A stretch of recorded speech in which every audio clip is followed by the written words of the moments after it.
Les rêves de troisième étoile de la France se sont brisés sur la Furia de l'Argentine, dimanche, 3-3 à P. 4-2 Tab, au bout d'une finale de légende entre deux astres du football, le prince déçu Kylian Mbappé et le magicien Lionel Messi, enfin couronné en Coupe du Monde. En bas des vertigineuses tribunes du stade de Lusail, symbole de la démesure du Qatar, la comète Mbappé et l'étoile Messi ont livré une bataille irrespirable pendant plus de 120 minutes, et jusqu'à la séance de tir au but, un affrontement qui restera dans l'histoire de la Coupe du Monde.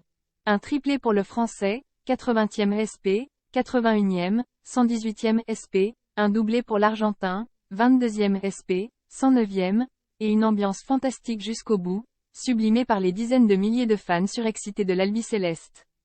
Pourquoi cette finale devait-elle accoucher d'un vainqueur et d'un perdant?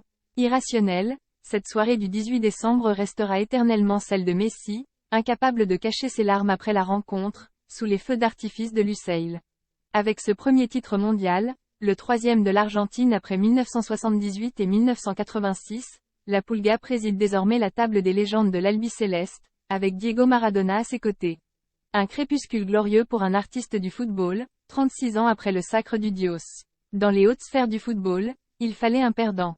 Kylian Mbappé en est peut-être le plus improbable, car on ne marque pas un triplé en finale de Coupe du Monde, généralement, pour finir sur la deuxième marche du podium. Mbappé, triplé et désillusion, c'est pourtant le scénario que l'histoire a réservé à Kiki, égal de Pelé avec 12 buts au mondial, meilleur buteur de l'édition, 8 unités, mais privé d'un incroyable doublé 2018 à 2022, inédit depuis le Brésil de 1962.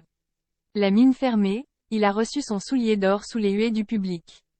Le N10 n'a rien à se reprocher, il a marqué son tir au but après avoir illuminé les Bleus de 2 pénaltys, 80e, 118e, et d'une somptueuse demi-volée, 81e, pour remettre dans le match une équipe méconnaissable et apathique.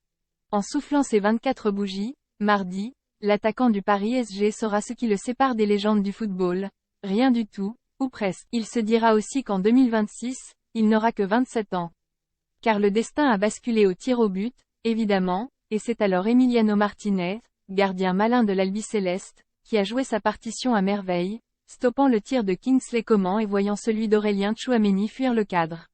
Didier Deschamps et ses tenants du titre avaient résisté à toutes les tempêtes, au bout d'un automne marqué par les blessures de joueurs importants, Karim Benzema, Paul Pogba, N'Golo Kanté, Presnel Kimpembe. Le dernier soubresaut a été de trop, après une fin de tournoi polluée par la fatigue et un mystérieux virus, qui a amoindri plusieurs cadres, à un degré encore incertain. Mais les millions de Français devant leur téléviseur peuvent-ils en vouloir à cette équipe de France, combattante et résiliente? Les jeunes ont tout tenté le sélectionneur, qui devra décider s'il souhaite rempiler pour une nouvelle mission. La réponse lui appartient, a bien manqué la dernière marche, mais il sut former un groupe que personne n'imaginait arriver jusque-là. Jusqu'au bout, il a tenté de trouver la parade. Ses choix tactiques dès la 41e minute ont failli lui donner raison.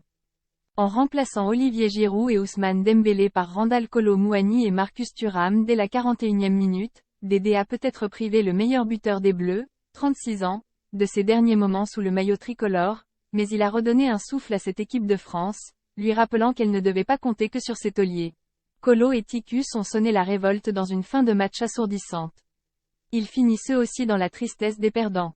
Avec cette nouvelle génération, les bases de l'avenir sont posées, même s'il faudra voir, en mars, si tous les anciens, Hugo Lloris, Giroud, Benzema, sont encore du voyage. De Moscou à Doha, en 4 années les Bleus ont connu la plus belle joie et la plus grande désillusion. Mais pour connaître l'émotion du vainqueur et celle du perdant, il faut vivre des finales. La France en a connu 4 sur les 7 dernières éditions. Et déjà, elle en rêve d'une 5e. Ici Beyrouth 19 décembre, 2022.